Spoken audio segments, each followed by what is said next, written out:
Welcome back. So we're with the family of the house number D13, South Suntresu in Kumasi. The family, the siblings in that particular house, that is the Ahwois and the Adu-Gyamfi, were hearing from how life was right from birth to what they are today. So let's come back to the point where we have now started life afresh, and you were selling more. Yes. And how were you? How, as we would say, pieing it?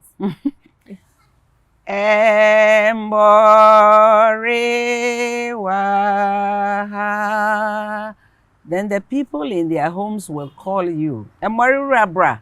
Then you go and they buy. And they. Did you ever join the choir in church? Yes, we were choristers, the two of us. Because the way you are pieing the thing is very melodious. We were choristers. Yeah. And when we say we sold everything, he mentioned kerosene. He mentioned kerosene, yes. Banana. In the evening. Draws. He and I draws chakoto. No, wait. Yeah, mommy will sew the Underwear. Underwear. Pants. Underwear. You now call it male and pants. female. And we'll take. For men of. Or mostly men anyway. There was no For gender. Muslim men. There was no gender. Yeah. So, everybody just wore some. Yes.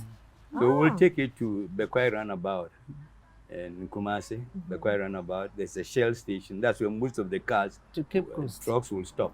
To the village. And that's where Atu and I, leading the gang, would be pawning, would be selling these drawers. I mean, beautifully homemade drawers by our mother. Beautiful. A material called poplin. For playing. How beautiful was it? Very beautiful. Better Will you- than anything. No, will you wear it today if they gave you today? Better than the G-strings. The children of today will not even look at it. What? Uncle Pamela, have you seen G-string before? Oh. My wife is a young lady. So she's Was. wearing. No, So she was wearing G-string. Yes. No. She was. And she has Not now. You know what we were doing then, which we say, he said it's not child labor, it was child training, discipline. We were being groomed to fit into the marketing mode. These days, they would call us street hawkers. So we've all been street hawkers before. Yeah. But the difference is that, that- after we had hawked on the street, we'll go back to our books. We'll go back to our books. And we'll tell the story about how our daddy would set us homework and says, wake me up, I'm going to sleep. Wake me up when you finish so I come and You are mark taking your us back. papers before. This is before our father died.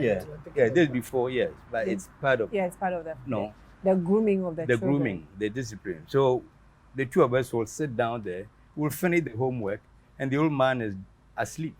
How do you go and wake your father who is asleep to come and mark your paper? So our mommy, out of love for the kids, will come and you go and sleep. Tomorrow I'll take it up with him. Then we'll go and sleep. But woe unto her if we made a mistake in the homework.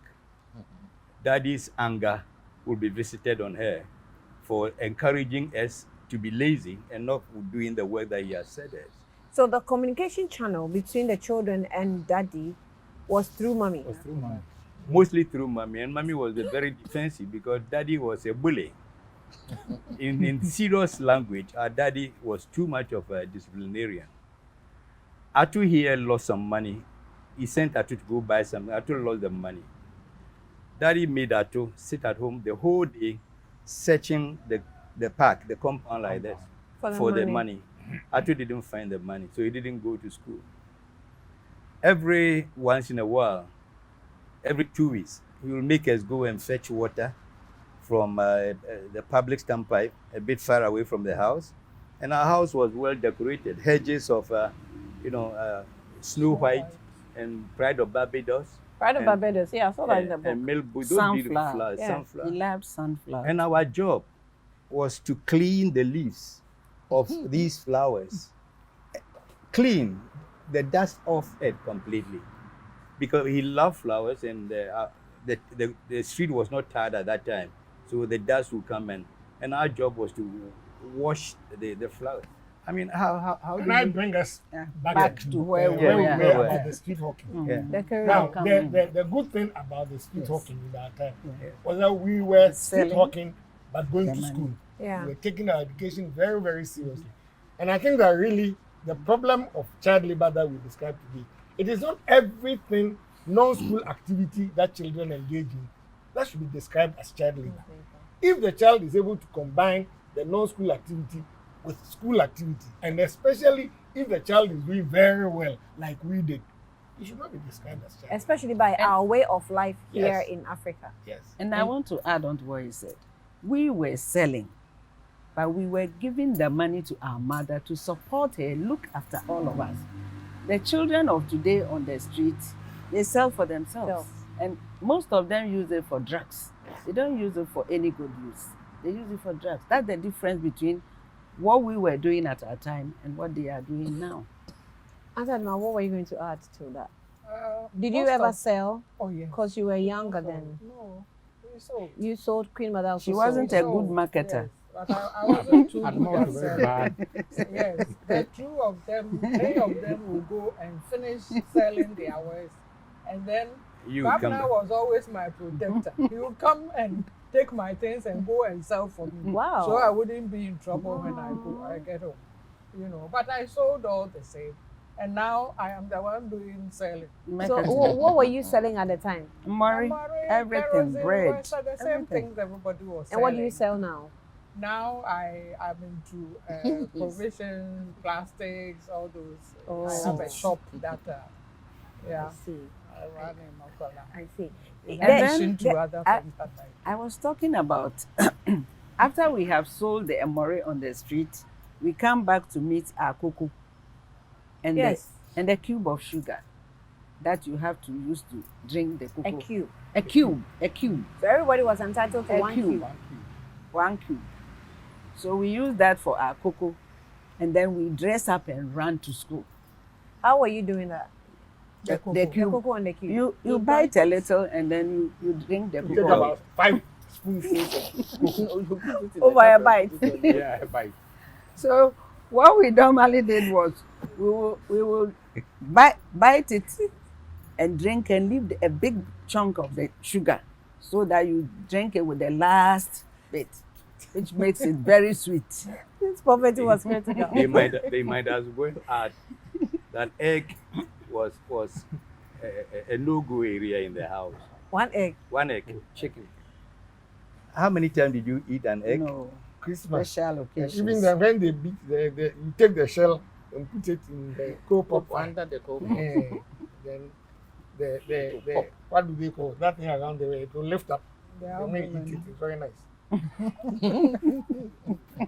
The old lady brooded chickens 6 at a time. And if they laid eggs, we could only eat 2. The rest will have to be hatched Into more chickens. So you could only, all of you, a little piece of the egg. And it was only Christmas time. And because of that, Kwamana grew up loving the neck of the chicken, the feet of the chicken, and the arms, the wings of the sorry. chicken. Those are the parts that were left over for him. And then, of course, the intestines, the liver, the kidney. No, the intestines. Yeah, the He intestines. was using it to make kebab or pepper soup. He was using it to make that soup, and then we would go and join him. It was beautiful. It was a very good food. It still is. It still is a very, very good thing. Have you eaten the intestines of a chicken before? Yes, I have. The intestines? Yes, but I don't like it. Oh, it's nice. By the children who don't have any choice but to chew intestines. Yeah, I want to say that one important thing did was she didn't let you realize that you were poor. She would make sure that she makes you feel like You're among the normal you are children. But you know that you are not among the normal. Or the average.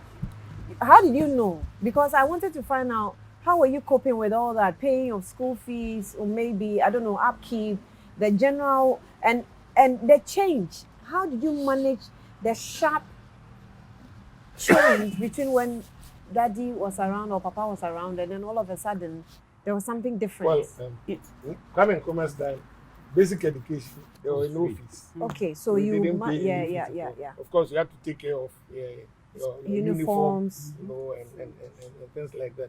So it was mainly feeding, uniforms, maybe bus fare if you have to go to school by bus, etc. Those were the expenses. Did you ever that go had to be school borne shoeless? by the parents. Yes. All of us went. As well, not just shoeless, we walked because the school was. We went was- to the school in was our in South community. Suntresu, so- And walked. Yeah, so in we our went community. barefooted. Let me tell you the first time I was. Yes, tell me. When I passed common entry, and they brought the prospectus, among the things to be bought for Premier College was Achimota sandals. Yes, I read that. Yeah. So my father went and bought the Achimota sandals, brought it to the house, made me put my legs into the shoe, walked around the compound of the house for about 10 minutes. Then he took the shoes from me, went and washed the shoes, and put them in the chop box. The next time I wore shoes was when I got to Parental College.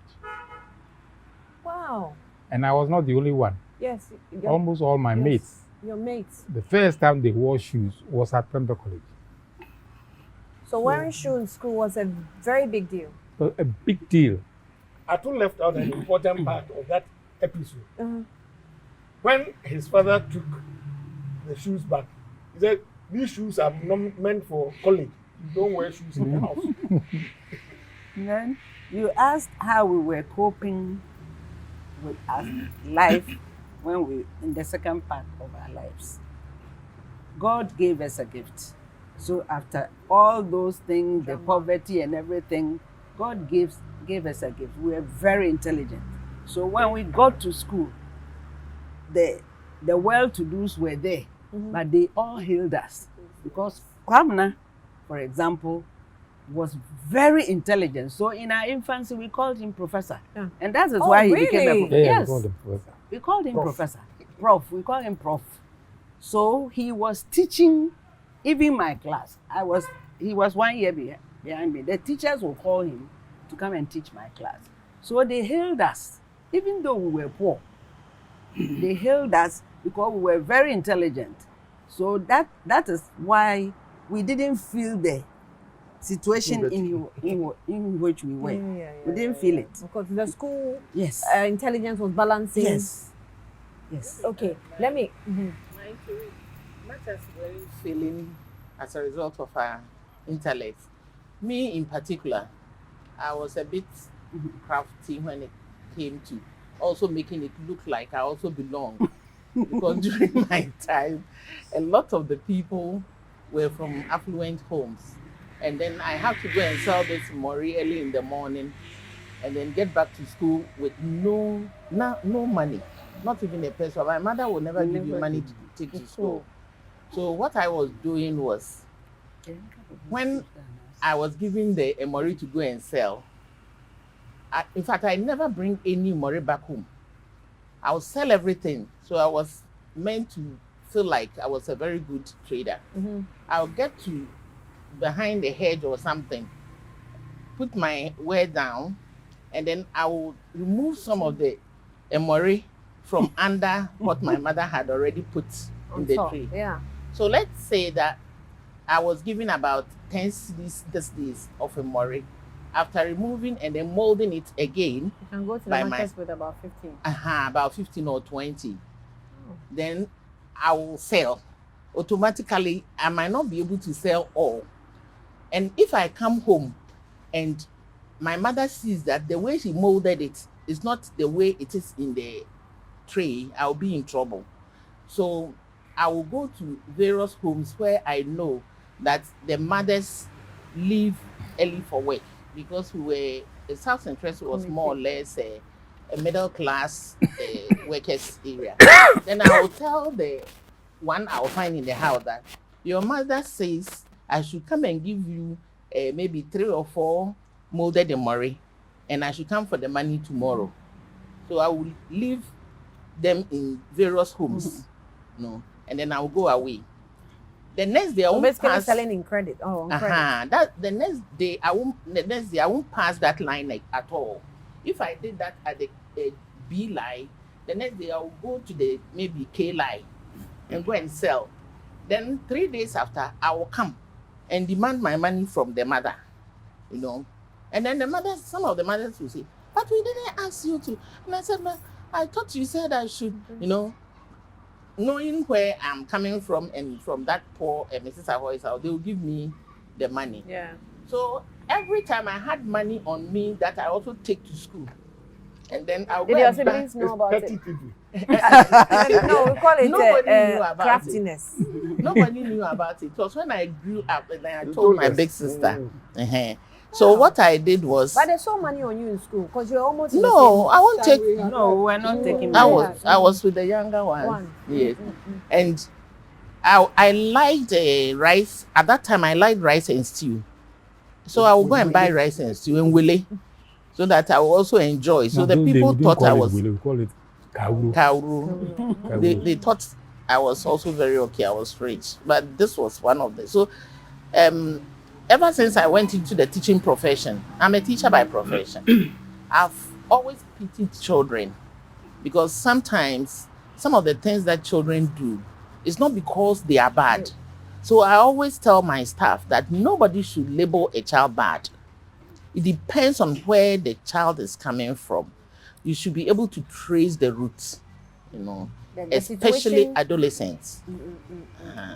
But sometimes it even helps because a tough situation sometimes can bring the best out of a child.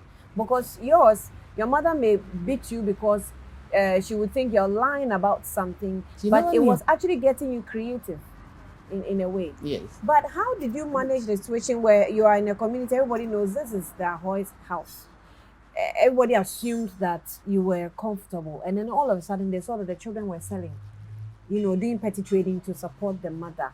How were you able to, take, if people were talking about you or gossiping, were you able to? Those days, We didn't. a lot of the anything. children were selling. Oh, So it It was was no normal. big deal. My older sister told me that my mom prayed with them every Every night. day. And after their dad passed away, she prayed with them every night and wept during the praying. And it went on for almost a year. And then after that, she told them that she wasn't going to cry anymore and she was going to stand on her feet. And then that is when she got the idea of the trade that she had, and she decided to make sure that she was able to keep them in line.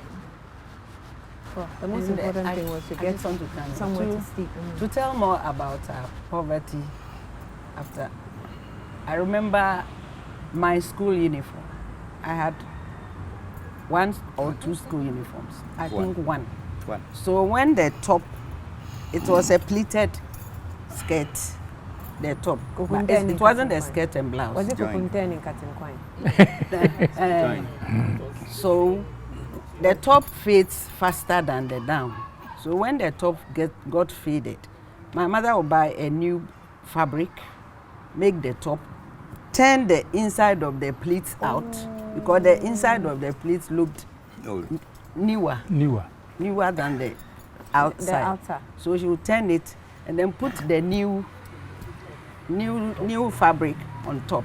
Nana picked from your mother now. So one day I got to school and I just heard my classmates shouting, Adiachi, Adiasan, Ebano, Adiachi, Adiasan is coming. What is Adiachi? Then everybody will say, Adiachi, Adiasan. Oh, so one of my mates, I won't mention names anyway, he's still alive. Then I started crying. They were saying, look at her, Adiachi. In fact, that day I felt that I was a poor girl and I wept. They took me to the headmistress. Then she asked me, who said that? So I mentioned the name. She went and brought all those boys and she said, you don't know anything. Her mother is very innovative. Look at the way she has turned the uniform and it's looking beautiful. She has ironed it nicely and you have given her a name. If I hear that name in this school again, you people will be sent out of the school. So they got about 1 or 2 days suspension and that killed that name. Adiachi. So I wore my Adiachi. uniform and I was admired by everybody. Was it when the headmistress took you to the house to stay with No, after that? No, That's a different. no. The headmistress, I met her when we were starting. We were the first batch of our school. I was Middle school. the middle school. Okay. We were the first batch. So we were going to school. We didn't have a teacher. So we get to the school and then we decide to go and roam about. So one day, my mother will never let you go and roam about. Yeah. So when we go to the school, because we didn't have a teacher, we were roaming about. One day we heard that there was some activity in Kumasi Sports Stadium, and it's very far away from our house. So we decided to go and watch the activity. On our way, a taxi stopped by us, and then a beautiful woman was sitting in the taxi, and she called us. Then I ran quickly to the taxi, and she said, "Where is South Suntresu LA Middle School?" I said, "Oh, we are from there." So I sat in the taxi, and she beckoned all of them to come. So they followed. I sat in the taxi. We went to the school, and then they came, and she told us she was our new headmistress. We were so happy. And from that day, she decided she wanted to stay with me.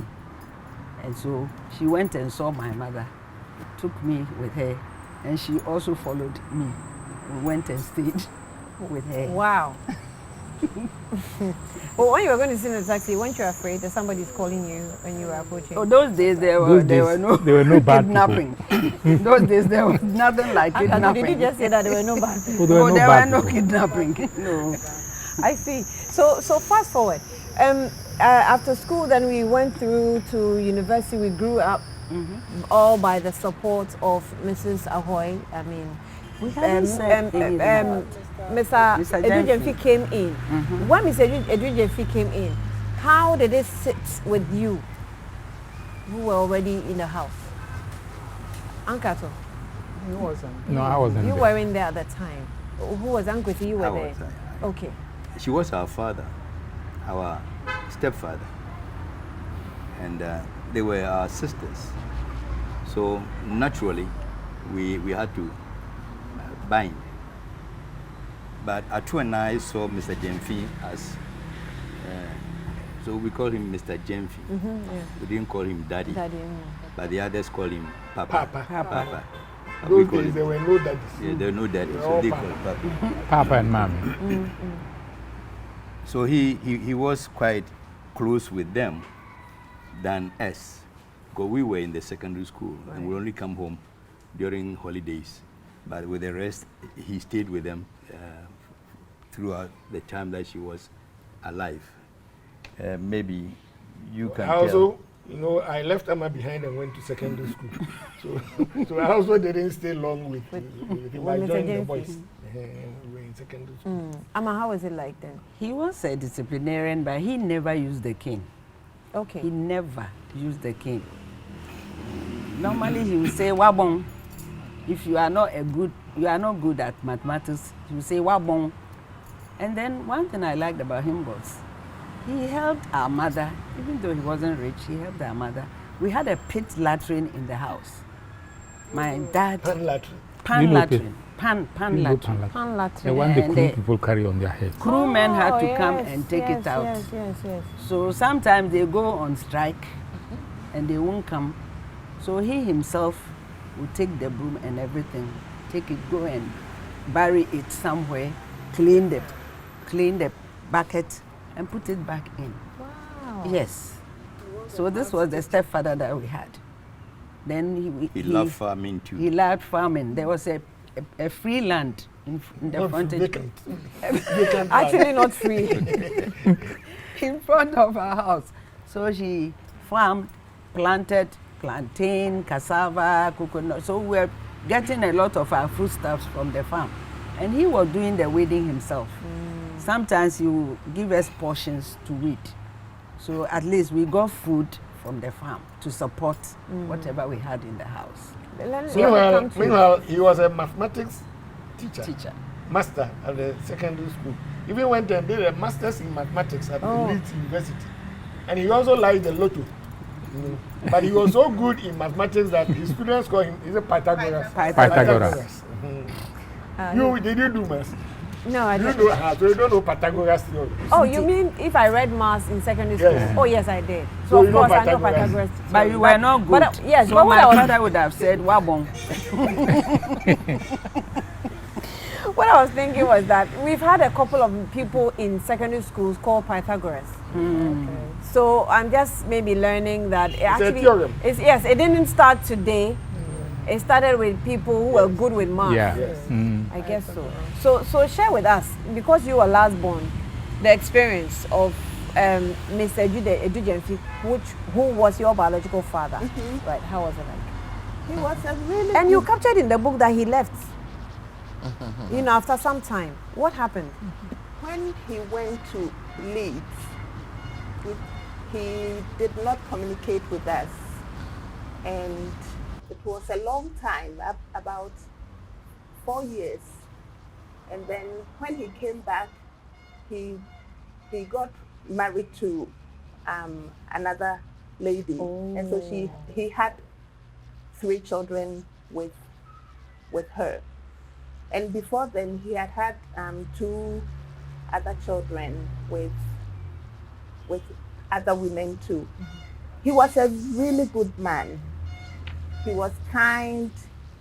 When we were growing up, my sister and I, he would take us to the library. He would take us to the zoo. He would take us to places of interest. And whenever he went to funerals, which he did in our village, the Kwai Abodom, he would buy a young quantable fruit and bring it to the house. And at that time, we had moved from D13 to Patriotism Estate.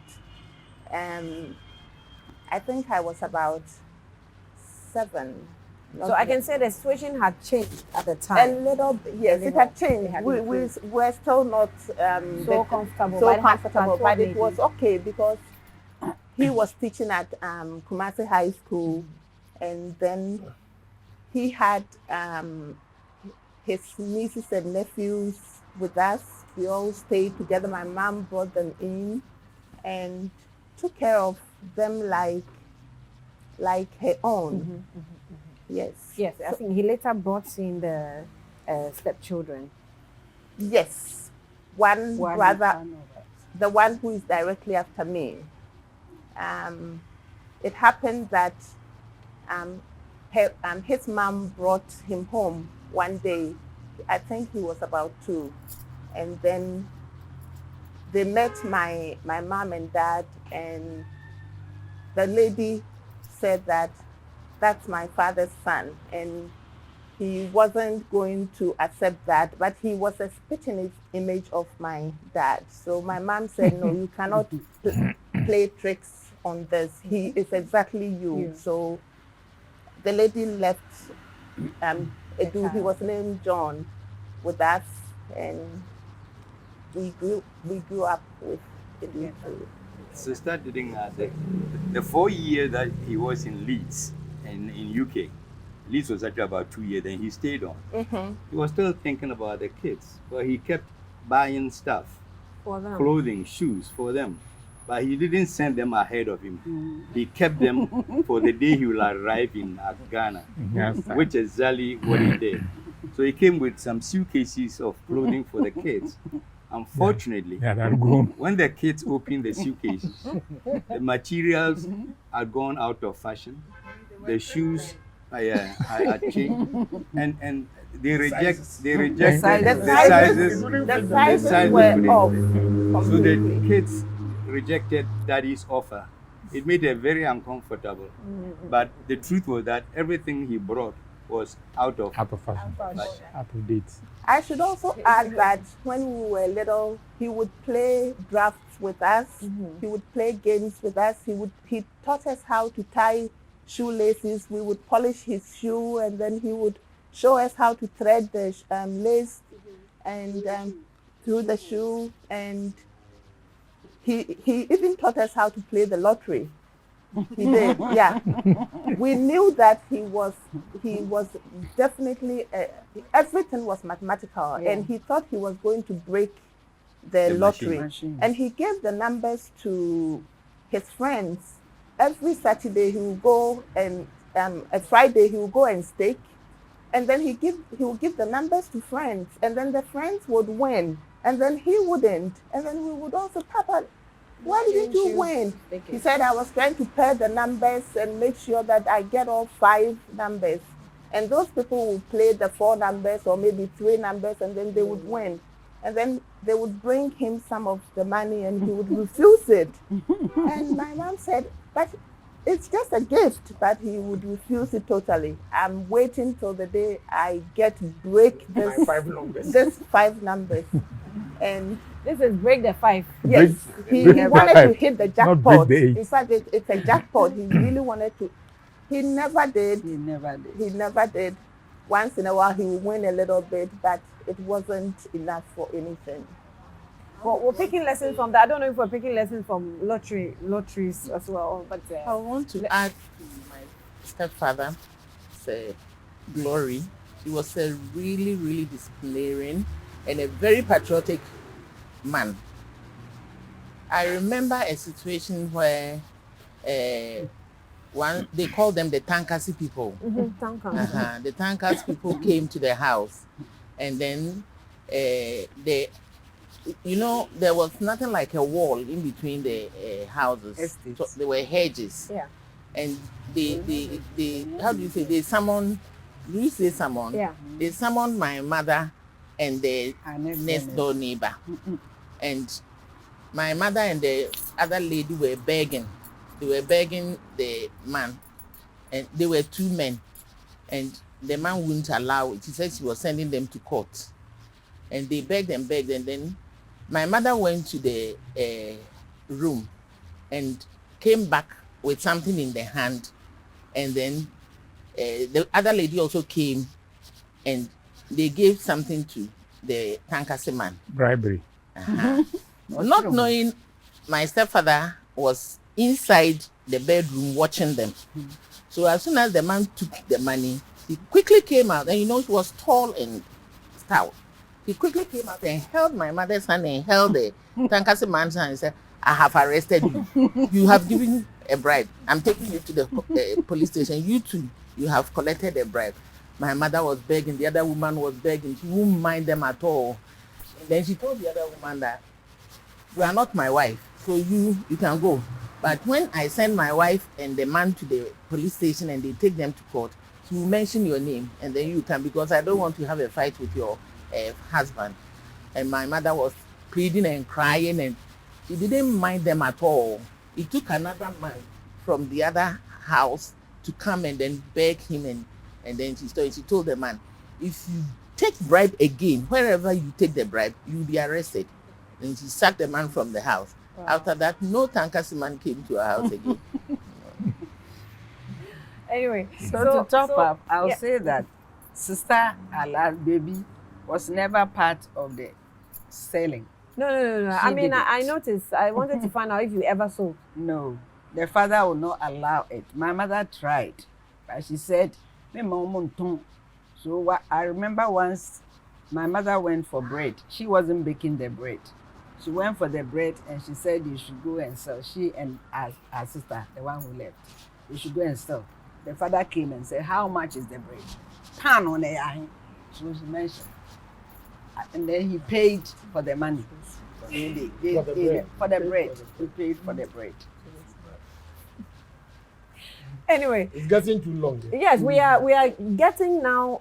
Just fast forward to the political side, where all of you have grown up. You've now gone through various stages of education, and the women have gotten married, even though you are still a close-knitted family. How did we now get into the political scene where now everybody goes there, Ahwoi, and that's what we all know, the Ahwoi and the family. How did we get there? Because from the book, your father liked politics, but he didn't really push you in, or even bring political or partisan issues into the house. So how did you get there? We got there as a result of Kwamina interviewing some politicians Presidential candidates. in 1979. You know, that was the time when Victor Usu, and Kufwa, and Hilali Man, and Nyante, and the rest wanted to be president. So he was selected by GBC to interview the presidential candidates. He did a fantastic job. He was a young boy, to about 27, 28. Then, within a week of the interview, A.D. Rollins appeared on the scene. And he invited him to come and interview him.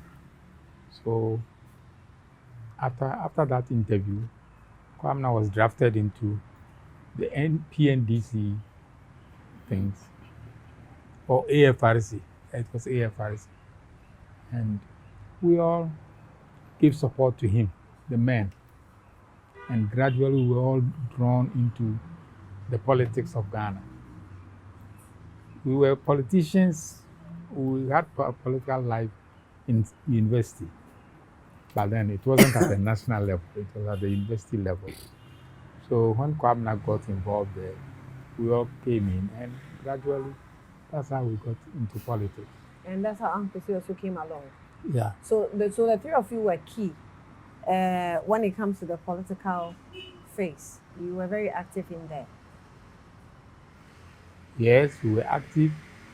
We were not too active in the AFRC, but we were active in the PNDC. In the PNDC. Yeah. How did you feel when you realized that your brothers were going into active politics?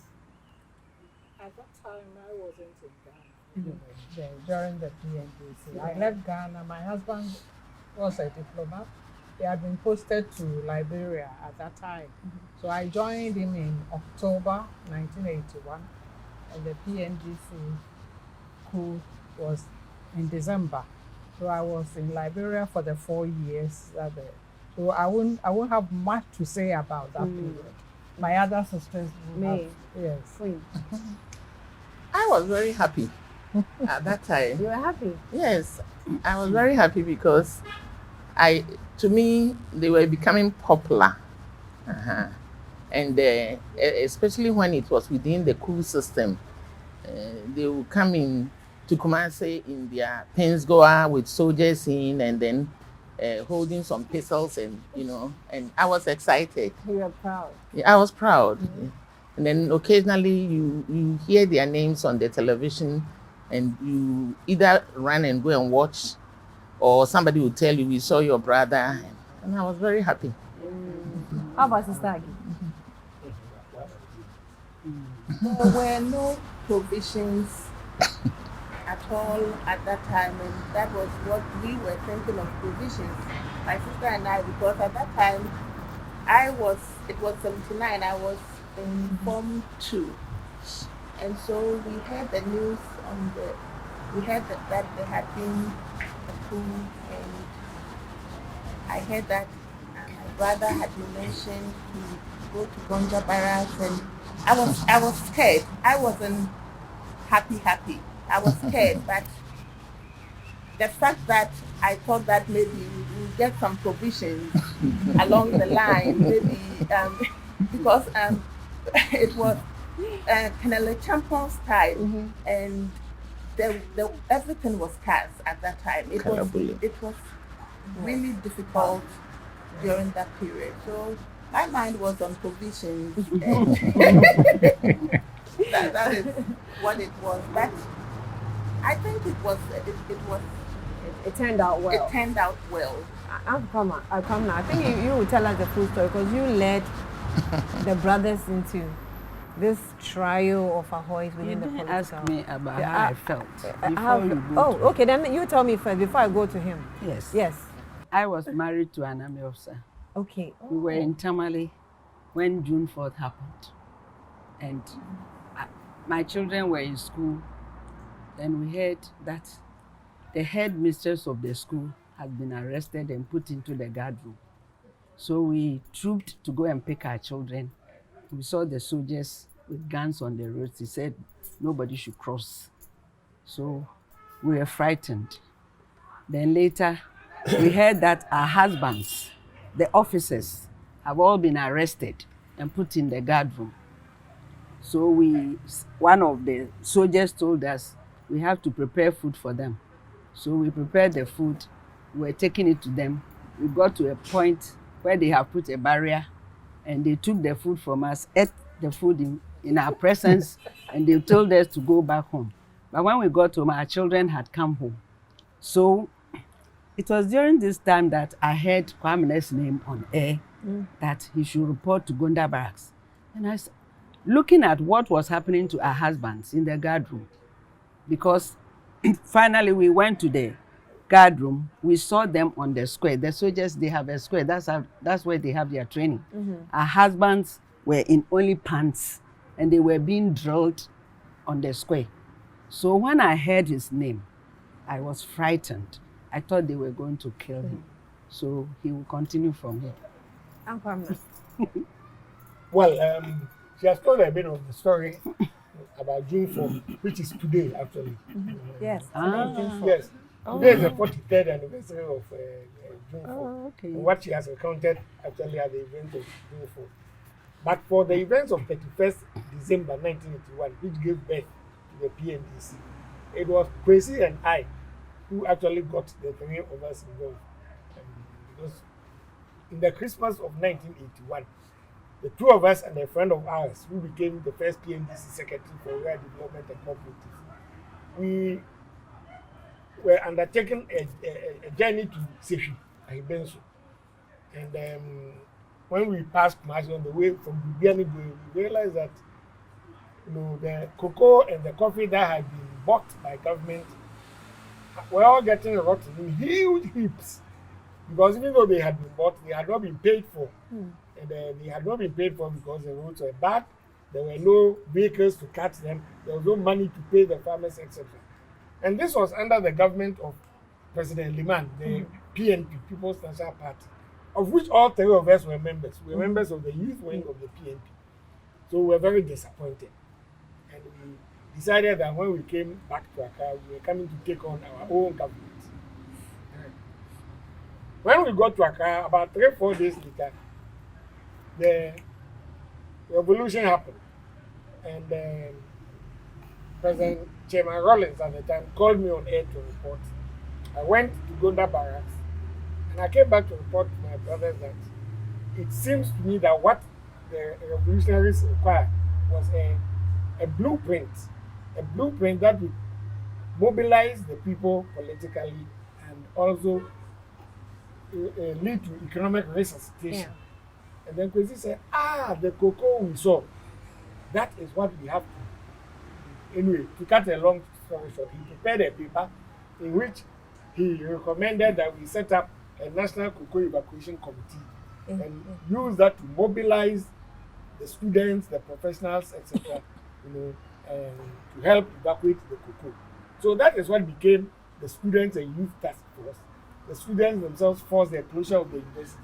Everybody took to the bush, and the cocoa was eventually evacuated. In the process, that difficult?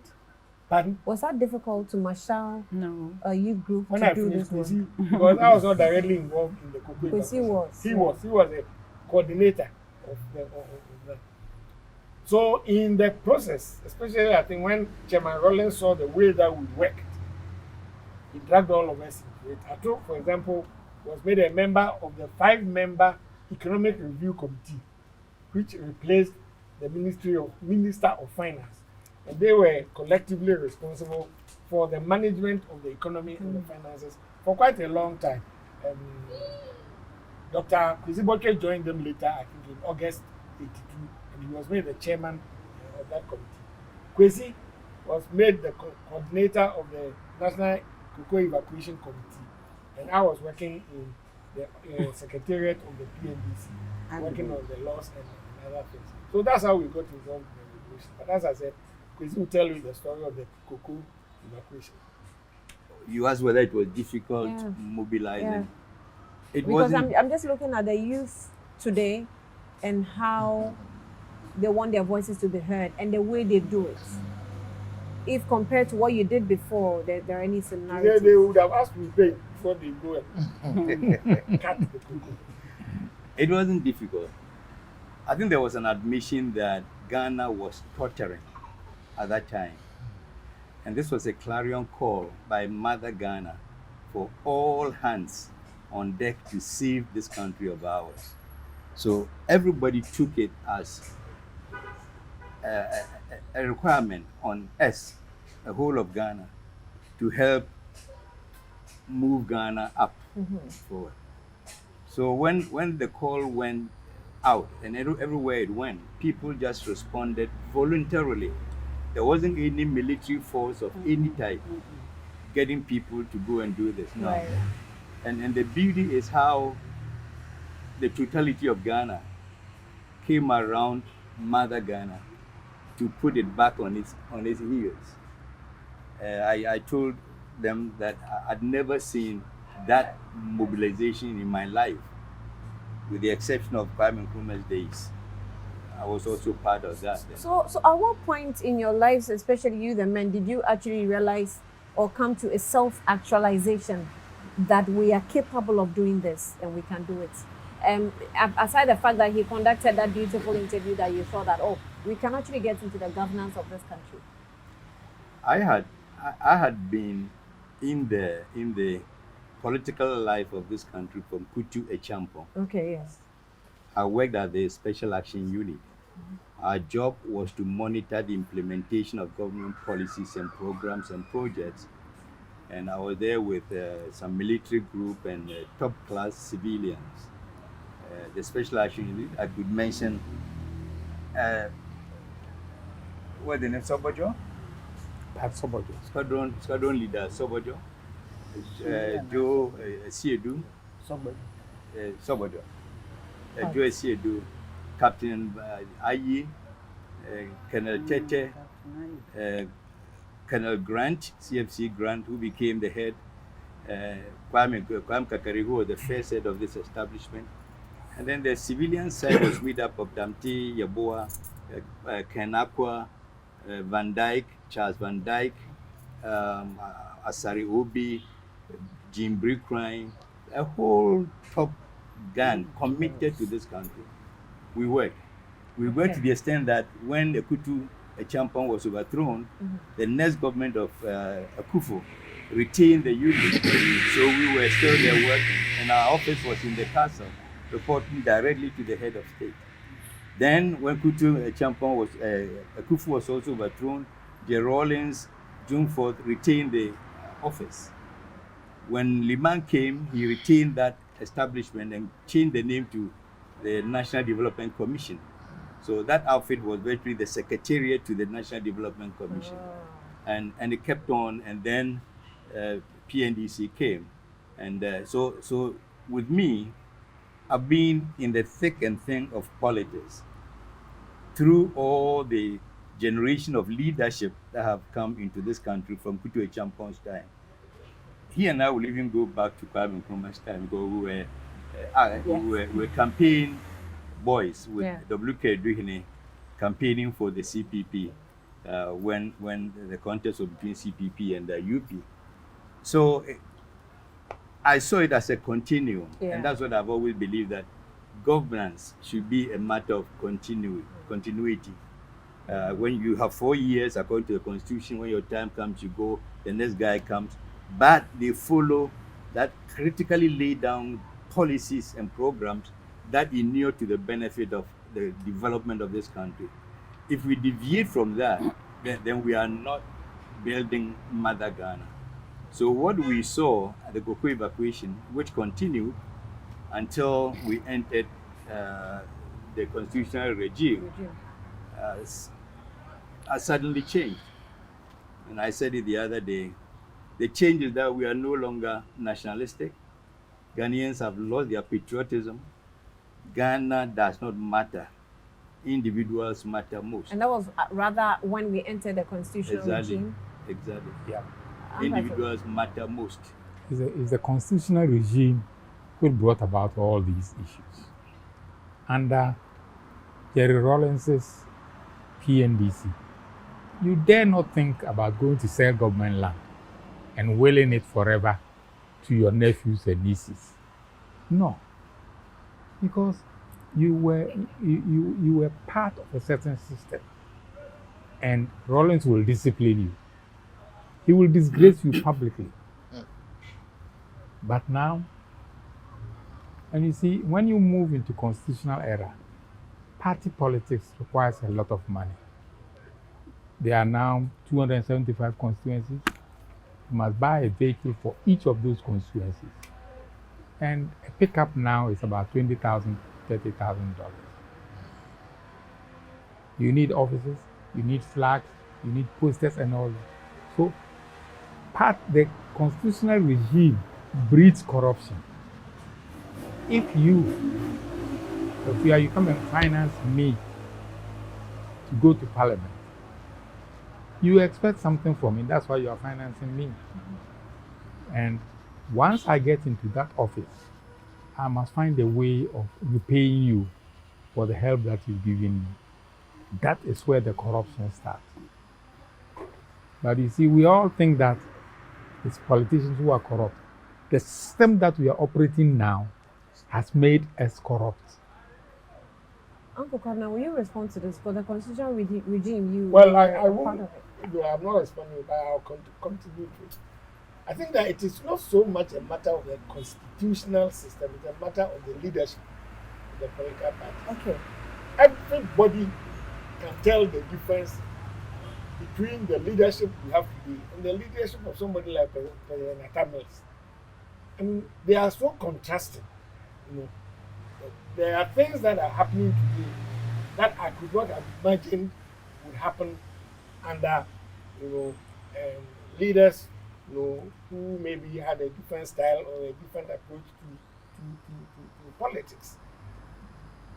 People literally, even though not literally, are getting away with murder.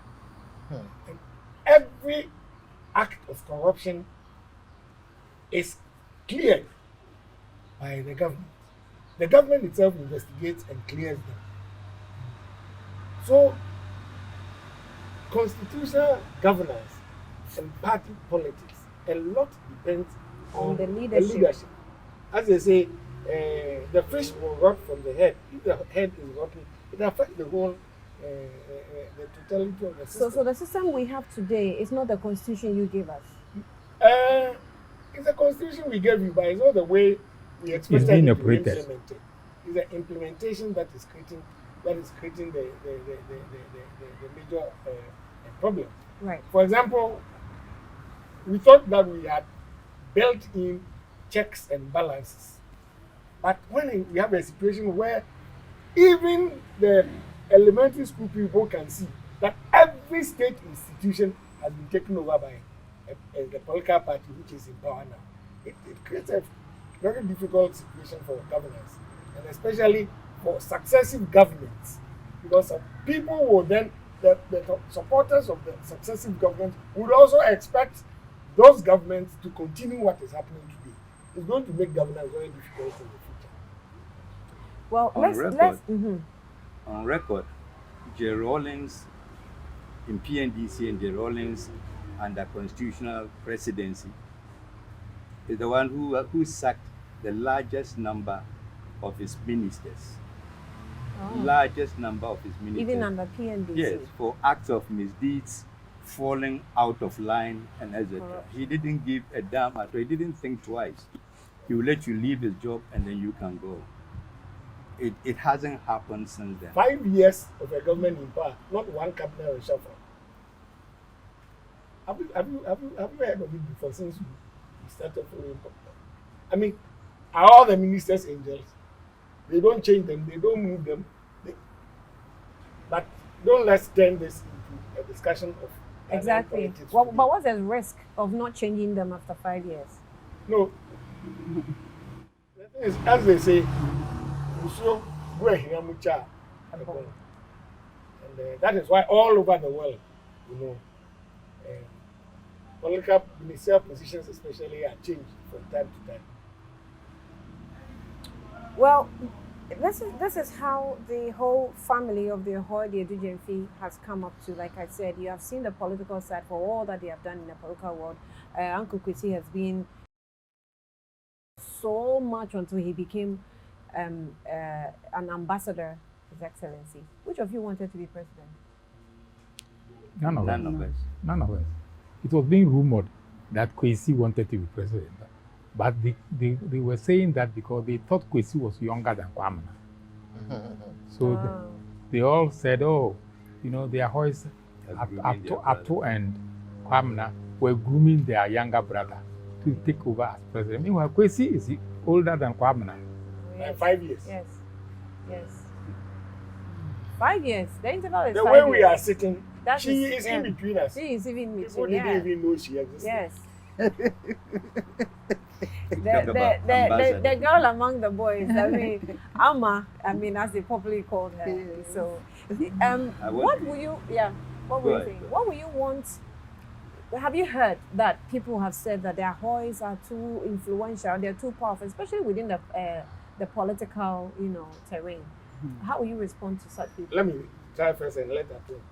You know, we are very good at what we do. With all due respect, if you ask any of us to go and sweep gutter, we will sweep it in such a way that everybody would want to come and sweep that gutter. And that is our problem. The jobs that we have been given in our lives, we have done it so well that people we have worked with have always wanted to work with us, and they listen to us. That is what gives us the influence. So it is not as if we were born with influence. Like my sister said, I don't know whether this one or another interview. It's not as if we were born with silver spoons in our mouth. It is by dint of hard work and who we are. So because of that, it gives us a lot of problems because people think that they can do whatever we do. And then you put people in those positions and they are not able to do what we do. And so our influence grows. That's what I would say. I see. Uncle, so what would you say to that? What and as you're responding to that, tell me what do you think has made the Ahwoi family popular? I share Kwamena's views. And you see, when you are appointed, say, Minister of Energy, and President Rawlings goes somewhere, or Chairman Rawlings goes somewhere to say that, I want to make the Afram Plains the breadbasket of Ghana. The President has said it. Somebody must implement it. So you must think through what you can do to implement it. You cannot make any place the breadbasket of Ghana if there's no electricity. So as the Minister of Energy, I had to send electricity to Afram Plains. And I said to myself, how can I put poles in this lake and cross this lake? But then I was reading, then I realized that in Sweden, they've sent electricity to all the waterlogged places. So I went to Sweden, had a discussion with the Minister of Energy there. He gave me some Swedish company. Kwabena, how do you call them? Some name. And they came and laid a cable under the Volta Lake to transmit the power from land, from all the way to the Afram Plains. This is a clear manifestation of what Rawlings wanted to do, but I gave it the implementation. So when you do things like that, people think that Rawlings likes you, or you have influence over Rawlings, but it's because you made it possible for his dream to become a reality. To come to fruition. And these are the things that we did. You know, for example, when Rawlings said that we should send electricity to the northern part of Ghana, because at first the Akosombo electricity ended in Kumasi. We had to find ways and means of sending it over there. There was this Italian professor, Professor Licetto, who came and said that this can be done. So we signed him on. And through him, we were able to send electricity to the north, to all parts. Once it got to the north, we said, but the people whose lands have been taken over by the lake must also have electricity. So how do you do it? So that is how you wield influence. It is not by shouting or whatever, but by your deeds. I remember once President Rawlings called me. He wasn't Chairman Rawlings. He called me to his office and said, Chief, what is this thing that I'm hearing that you are doing, but you are not involving me? I said, what is it? I don't know. He said, you are turning all the kitchens in the secondary schools and the police and some of the military barracks from using firewood to LPG gas. And you haven't told me to go and inaugurate these things. Being honest, I didn't think this was any big deal. I thought it was just a normal thing which I was doing. So I told him. And I told him that the next one is in Taman Barracks. He went and inaugurated it. And that is how come that every secondary school in this country now has an LPG tank. And we designed cook stoves for them. And we also came to the civilians and said, look, let us also move away from using firewood and charcoal, which is spreading the desertification of the country, and move into LPG. Now, the LPG is expensive, so the people have moved back to firewood and charcoal. But we had a plan those days to make sure that LPG is used by everybody. So when you do these things, you inure yourself to the leadership of the country. And because of that, people think that you have influence. It's not influence. At what point did you fall out with Rawlings? I wouldn't say I fell out with Rawlings, but, once we went to Suntresu, and then he said that Aguna Suntresu, which is near my hometown, Aguna Mankrong and Aguna Biakwa. Then, as he was talking, he said, you should move out of that house. I didn't think he was pointing at me, but everybody started looking at me. Then he said I've gone and taken CDR land and put my building on it. I knew I hadn't taken any CDR land. That plot is at East Legon. It was given to me in 1975. 1975. I think at Champion style. And I applied for it, or Monica Quason applied for it for me, and they allocated it to me. But somebody went and lied that I had gone and stolen land from CDR, and it created a problem. So then the following Monday, we went to PNDC meeting. I was invited to a PNDC meeting, and there Chairman Rawlings told me that I can go and live on top of a tree.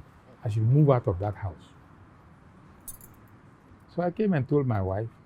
He said, look, let's move and go and find some top of the tree to live in. She was then building at Adenta. So we moved to Adenta. And that's how we started our life at Adenta. It was on that day that I decided that when we go to constitutional rule, I was not going to be part of it. I was going to go into private practice. That's how I started buying cocoa with cash flow and all the rest. And where did the sporting thinking in the Heart of Oak. Oh, for Heart of Oak, I've been with Heart of Oak ever since I was a child. Because when we were in Kumasi, South Suntresu, E.C. Bryant and the rest, Griffin and the rest, they came to Kumasi and they were staying in South Suntresu A-line. So that's where I saw them. And I fell in love with them. And I was going to the stadium with them and all the rest. So I became a staunch Heart of Oak supporter. Okay. And I was going to the stadium with my two brothers and this little girl who because he had stayed in Kumasi for too long, he and Kwame and I were Kotoko supporters. But me and Kwesi were Heart of Oak supporters. So we go to the stadium and the rest. Then along the line, Heart of Oak realized my organizational capabilities and the rest. So they came and asked me to be the chairman. At that time, the late Professor Mills, or President Mills, was my vice chairman of Accra Heart of Oak Sporting Club. So that's how I got into Heart of Oak. And I performed there too. Because during my time, we won the league 7 times continuous. We won the Africa Cup, Africa Champions League. We won the Super Cup. We won the other one in which Confederation, which we beat Kotoko in Kumasi to win the cup, bring it to Accra. So, whatever, I would say probably I had a golden touch. I was just going to ask if you think you are a result-oriented person. I'm result-oriented, but then I wouldn't say I had a golden touch, but I believed in whatever I was doing, and I made sure that I did it well. And in my days as member of the government, those days there was no political party. So if you realize that somebody was good, you work with him. That's how come that somebody like Dr. Charles Yurakumbrobe, I work very closely with. He is MPP, founding member of MPP and the rest. But then he calls me boss. Somebody like Kandapa, the current minister of National Security. He was with me, he worked with me. He was then chief accountant at ECG. I was at the Ministry of Energy. But we worked together. But they are now all on the other side. The good thing with PNDC is that PNDC, you look at people's competence and work with them, not their political. So I have my own problems with this political thing that we are doing, but that's for another matter. You mean democracy? If I ask you to tell me what democracy is, what are you going to say? You walk on the street and ask the people, what is democracy? To tell you Kebi Mami Kebi. Are we having Kebi Mami Kebi now?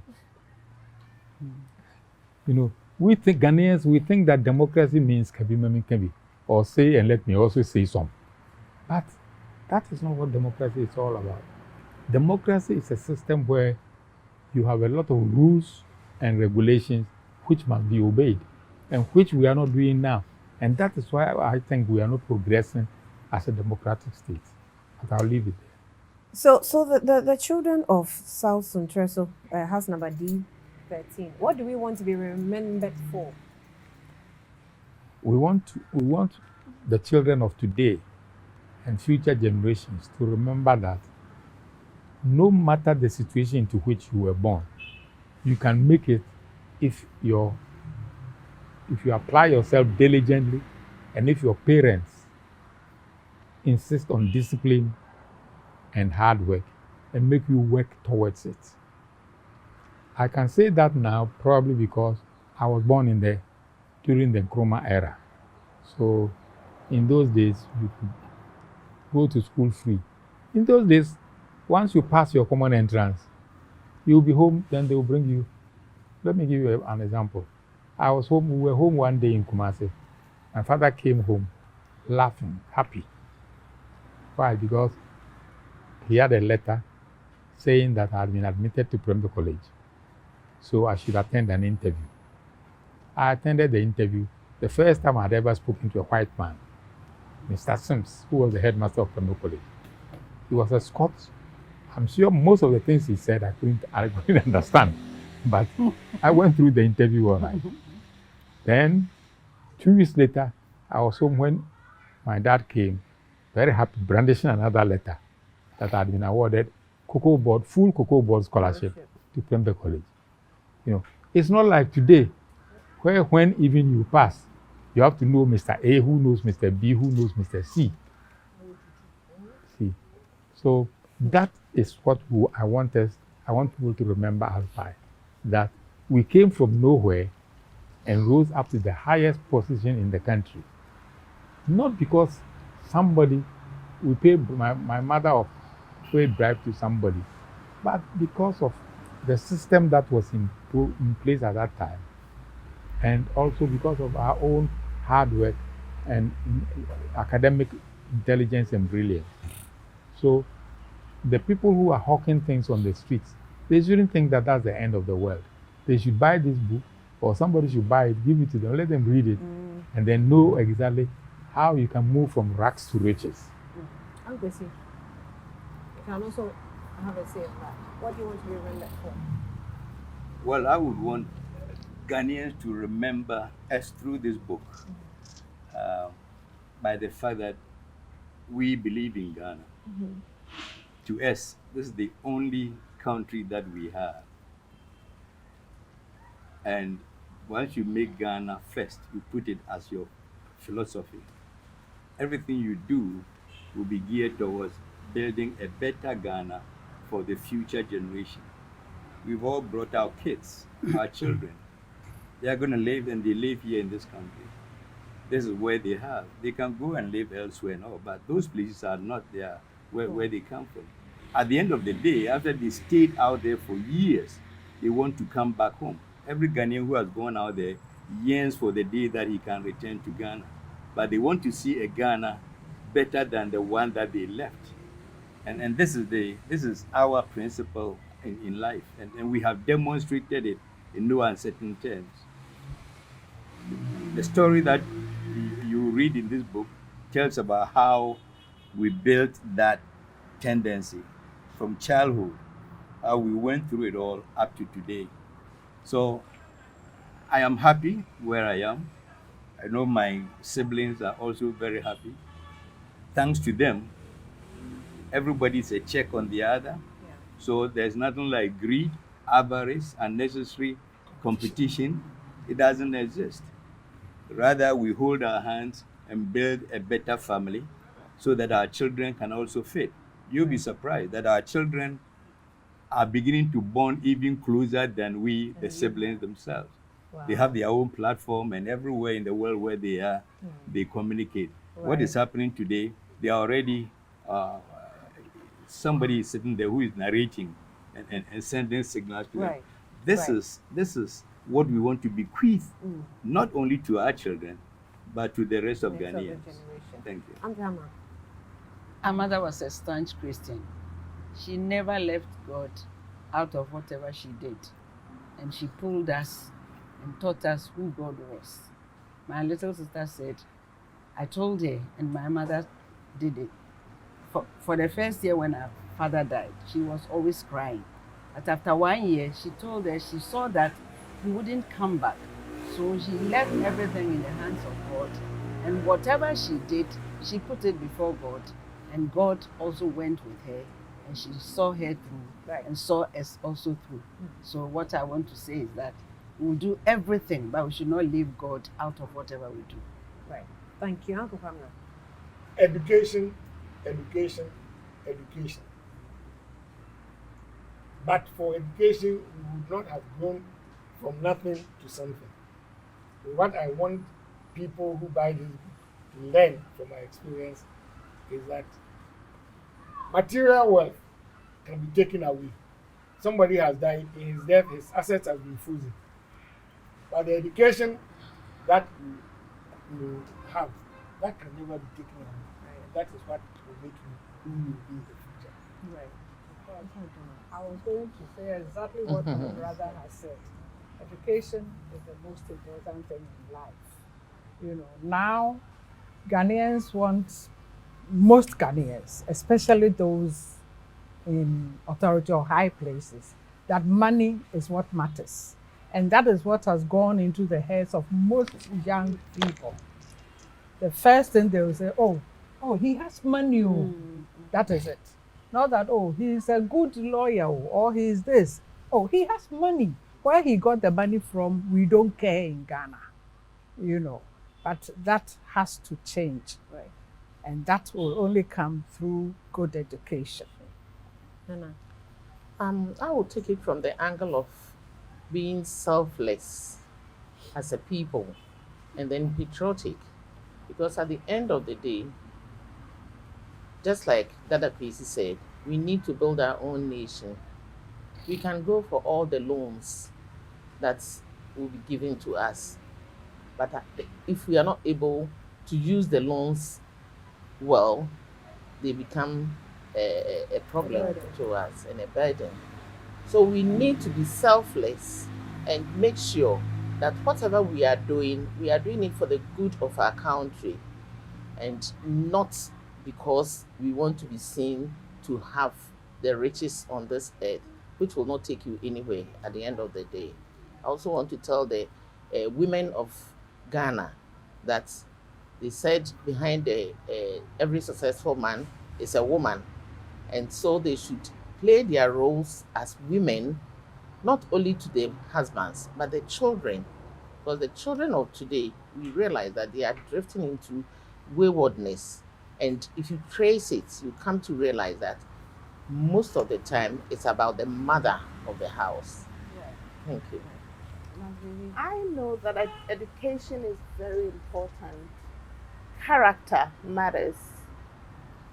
Responsibility matters. And accountability matters. And so I would tell every Ghanaian to be honest and be accountable, because the country is for all Ghanaians. It's not for the leaders. The leaders are paving the way, but the countrymen and women should also be responsible, be accountable, and there should be checks and balances everywhere. The youth should talk when things are not right. They shouldn't be just quiet. And they shouldn't be content if things are not going right. Right. So we're done, because we've spoken with those who are here. There's one person that's not here, and that's because she passed. And I don't know if Nana, you would say something about that sibling. Yes, I would. You will. She was so honest.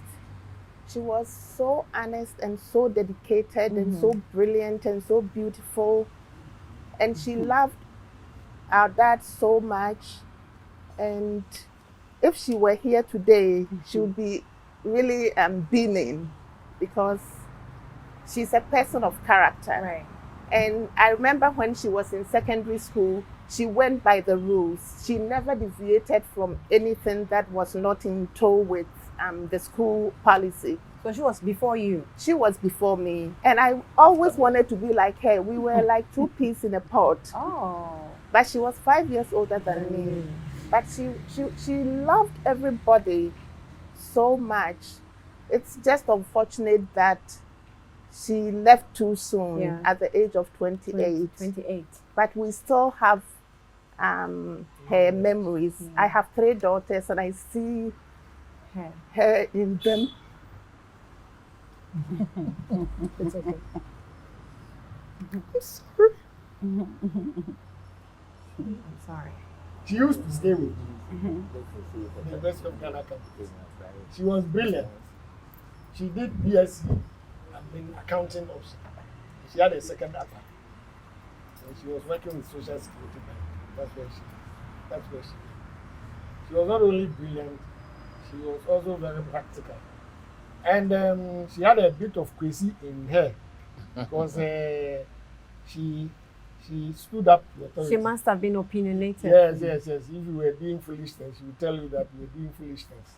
You know, and so she always held you in check. Make sure that you were on the right path all the time. She could have been a nun. I'm not surprised she went to St. Louis. Yes.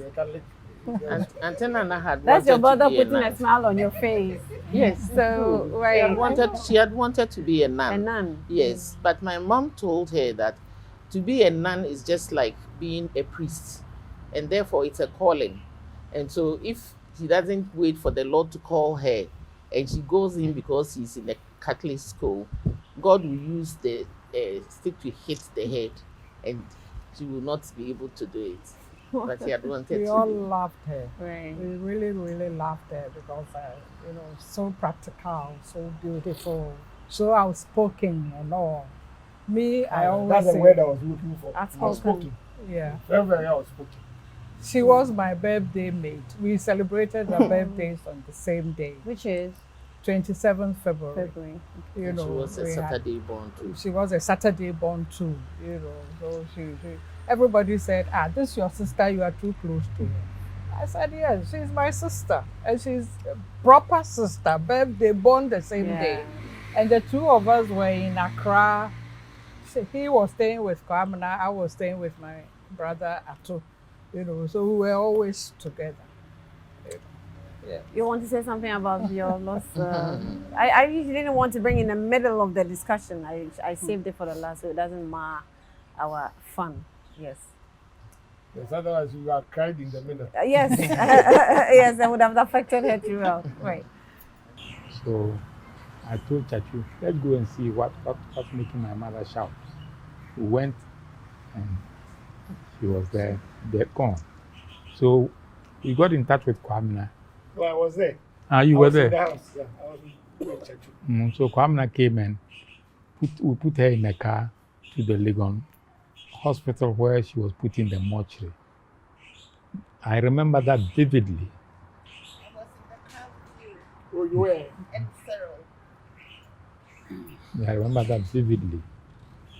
But, you know, probably God doesn't allow good people to stay for long. We, the bad ones, stay Allow for the long. bad people to stay longer. That's interesting. Hafiz, you want to say something about your sister that passed? Just that she wanted free mobility. So I had a Citroen Ami 8, which we gave her. And that's what she moved along with toward the Chile. But she had an unfortunate accident with it. And she stopped driving that car. Finally, I think I asked her to sell it to anybody. So she did. The car, remember the one? Yeah, the Citroen. It was yellow. Yellow and black. Yellow Yellow and submarine, yeah, with a black stripe on it. And then she loved it because it made her move freely about. Yellow and black? There were two black Stripes. stripes on the side. That looked like a Nigerian taxi. You are right. Yeah, full yellow with two black stripes. Stripes, yeah. And very interesting. The gears are up here, and you change it like this. Anyway, I don't Let you me want to tell say a story anything. about that car. She was driving it one day on the Kaneshi Road, you know, and the policeman stops her. He sees the car and says, no, there must be something wrong with the car. So he comes, step on the brake is working. Pull the handbrake, it's working. Everything is working. Turn on the wiper. The car unfortunately had one wiper, the driver's side. The other wiper was not there. I knew there would be something wrong with this car. Defective wiper. I have arrested you. One of those things. So the policeman arrested him. He had to step in and talk and he was released. Well, that was Theodora Adu-Gyamfi. I haven't said anything. Oh, Auntie Emma. Oh, I thought you said you were okay with it. Okay, No, what do when you I want to was say going about to it? talk, she Yes, came yes. in.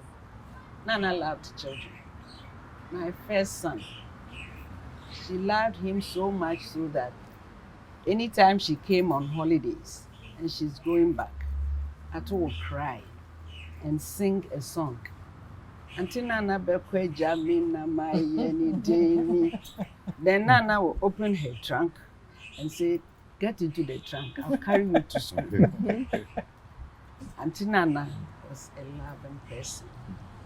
I left Obuasi. I was then in Obuasi when she got sick in Dada Atu's house. I came to support my mother to take care of her.